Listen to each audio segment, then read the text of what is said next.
haikupasi wewe kuweza kuwa na haraka. Kikubwa ni wewe kuweza kutambua kile kwamba je, ni wakati upi sahihi wa wewe kuweza kuamua jambo na ni wakati upi wa kutokuweza kuamua jambo.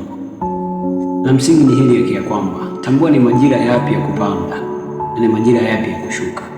Lakini tambua pia ya kwamba ni wakati upi wa kuweza kufanya haraka na ni wakati upi ambao unakutaka wewe uweze kwenda taratibu. Kwa sababu utakapotambua haya, hautoweza kukurupuka wala hautoweza kupoteza wala kutapanya nguvu zako. Elewa hili. Usipoweza kuelewa ni wakati upi wa kuweza kufanya jambo na ni wakati upi ambao unatakiwa usiweze kufanya jambo, maana yake tunasema umekosa ile self awareness. Umeshindwa kuweza kujitambua wewe mwenyewe. Ni vema kuweza kutambua hili, kwa sababu utakapotambua ni upi muda wa kuweza kufanya jambo na ni upi muda ambao sio wa kufanya jambo, itakusaidia wewe kuweza kuwa makini na kuepukana na makosa. Tambua hili.